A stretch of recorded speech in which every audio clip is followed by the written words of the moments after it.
What's going on, everybody? GemMint here. We're back with another recent reads. I finally got around to reading Tom King's Vision, and man, this run did not disappoint. We're going to get into a review, but before we do have a giveaway going on right now, so check it out. On our road to 100K subs, we're going to be giving out a couple of milestone giveaways. We have 2 full sets of The Boys Omnibus, volumes 1 through 6. So we're going to give away to 2 winners once we hit 92,500 subscribers. You just got to be subscribed to this channel and leave a comment below. Stay tuned to the end of the video and I'll give you more details on the giveaway.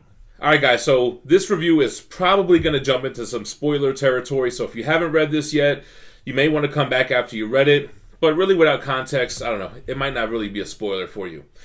Anyway, this is a 12-issue series that was written by Tom King. I have it here in the trade paperbacks. I've had these trade paperbacks since they've come out, and I always just kind of put it on the back burner. I ended up putting a bunch of trades on my nightstand for like my read pile list. And once I saw the WandaVision trailer, I said, you know what, let me pick up this Vision run and see what it's all about, because it almost seems like the WandaVision Disney Plus show is going to borrow from this run. Now, will it? I don't know. It might take some aspects. We'll talk about that a little bit. But what you're really getting with this Vision run is a very dark, almost tragic story of Vision, who is just trying to live a normal life with his wife and kids. Now, how did he get a wife and kids? We'll talk about that as well. Obviously, it's not Scarlet Witch, who he has been in a known relationship throughout comic book history. But it's his wife, Virginia, and they have 2 kids, which are twins, a boy and a girl, Vin and Viv. So basically, Vision takes this job in Washington, D.C., and we call it a job, but he's not getting paid. He's actually scared to ask for a salary, which is kind of just briefly mentioned here, and they don't really expand on that anymore. Virginia is a housewife, and his kids are going into high school. So he just wants to live a normal life. They want to be a normal family, but they are synthetic androids. They're not humans, so they kind of play with that theme throughout this book. And everybody kind of has their own struggles. It seems like Vision is the only one who's really got it together, but like his home life kind of falls apart throughout this run. The wife gets into trouble when some D-list villain breaks in and tries to kill them, named the Grim Reaper. He is Wonder Man's brother, and he's got a bone to pick with Vision because Vision was created out of Wonder Man's brainwaves, which is kind of what gives him his personality.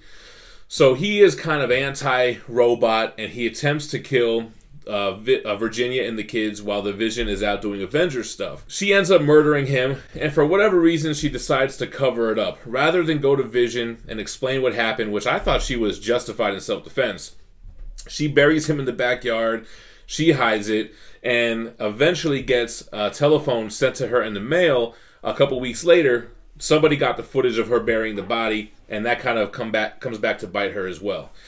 Meanwhile, the kids are kind of trying to adapt in school. The boy's kind of questioning his existence. Is he real? If you prick him, will he bleed? He's getting into Shakespeare. The girl in class is asking if he's real, and then he's questioning his own existence. And then you have the girl, the daughter. She kind of falls in love with a boy, her science partner, which it kind of comes full circle. The science partner's father is the one that's trying to blackmail the Visions to really just get out of town. Get out of here. Your son attacked my son when he questioned him on where his lab partner was. So there was a whole kind of 6 degrees of separation with this family. Long story short, Virginia ends up getting into an altercation with this guy. He tries to shoot her, and the bullet goes through her and kills his son, which is Viv's lab partner, right? And then she ends up putting him into a coma. So throughout this run, it seems like the Vision's wife is kind of a murderer, you know, and not intentionally. But she did go to this person's house to confront him. He was trying to blackmail her. I mean, she wasn't really like cold-blooded. But anyway, so it's funny because like these things are all falling apart around Vision, and he's, you know, a robot. They're all robots. He's trying to like justify everything. Like his wife's asking him to repeat something, and you know, it's kind of like he's not being delicate with a wife. He's kind of like, why would I repeat it? It would take less energy for you to just cycle back the conversation in your memory banks. Like, come on, bro, like that's your wife. You're supposed to console her, but he's not human, and they show that throughout this run. So it kind of like seems like the theme is no matter how hard they try to be normal, they're not normal, and they can't be normal. and it's very tragic. We get a visit from Vision's brother, who you might remember. I forget what. I think I read him in Avengers AI. What is his name? Victorious. I forget his real name. Anyway, we find out he's got ulterior motives and basically ends in tragedy for the Vision family. I thought it was a great run. It was kind of a page turner. I didn't want to put it down. I read this all in one sitting. I really like how Tom King went back into Avengers history and pulled from all these events. You know, they have this ongoing theme that Vision saved the world 37 times. So he kind of recants each time throughout this run. They have a flashback with Scarlet Witch, and when Vision and her broke up, she started dating Wonder Man, which, if you'll remember, the brain waves of Wonder Man is what helped create Vision. So she gives him her memory bank so that he can create somebody that will be like her to make him happy, and that's how he creates his wife. So I like how he tied all that together. In these 12 issues, you really get a lot of depth into Vision, his family, and just this whole story in such a short amount of time. Let's go ahead and flip through the pages. We can show some covers, some bonus material, and some of the panels in this run. All right, so here's the covers for the two books. This cover really is misleading. It makes you think this is going to be a happy-go-lucky sitcom. This cover is more realistic to what the story is actually about. So Tom King, the writer, you have Walt on the art. You also have help by Walsh and Belair in the second volume. Like I said, this is a 12-issue series. Here is the back of the trades. And let's flip through volume 1 first. So if you guys know Vision and his wife, they all have the same powers. They can make themselves intangible. They can make themselves super dense to make themselves strong, or to be able to phase like this. Here's a variant by Marcos Martin and the cover for issue 1. So it starts off with the neighbors bringing them cookies, and they're kind of debating, like, can they even eat cookies? Like, what are we doing? Here is the kids trying to show off to the neighborhood kids, trying to gain acceptance. And then the Grim Reaper breaks in, like I said before, and kind of throws a wrench in our whole story. That event is what causes the daughter Viv to miss school, which causes her lab partner CK to question Vin on where his sister is, and that's what makes Vin attack him, because the kid is a little, what's the word I'm looking for? Confrontational. Like, where is she? Do I have to transmit to your asshole or something like that? But there's this little side story with this witch and this plant that the Vision family has in their home. I thought that was kind of weird and a little unnecessary.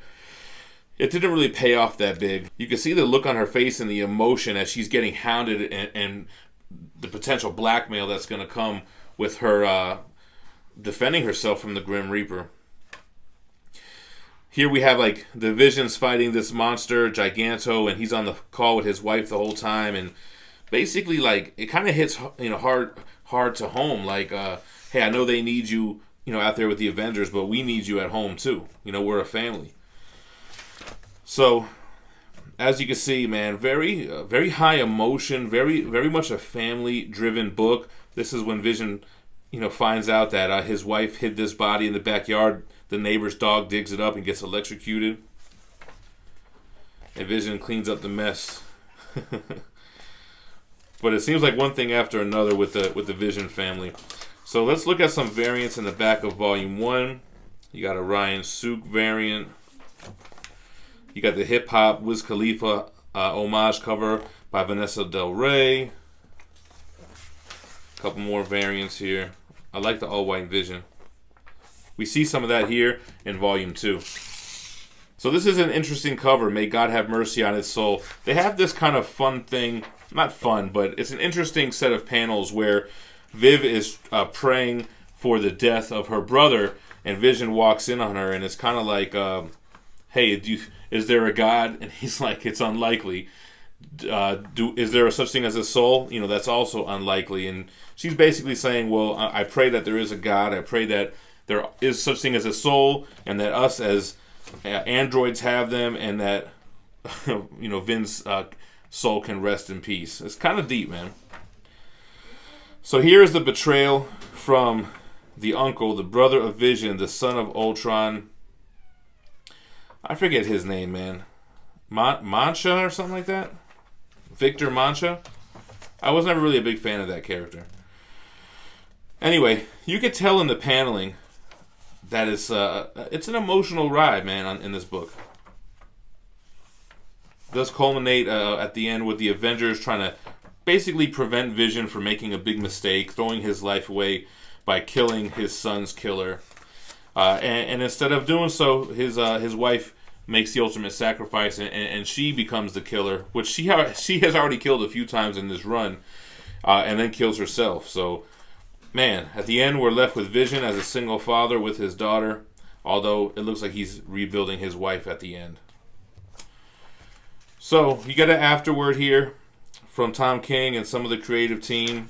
You get some sketches, and that's pretty much it for Vision.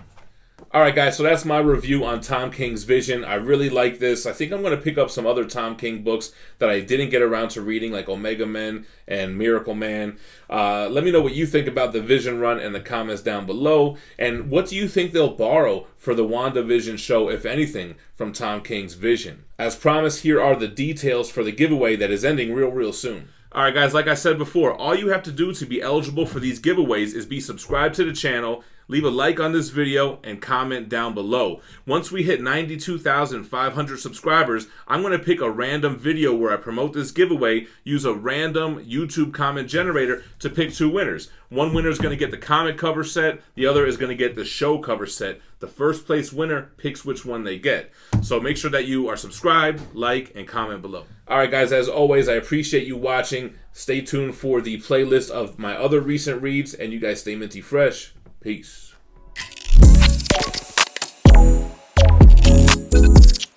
Thank you.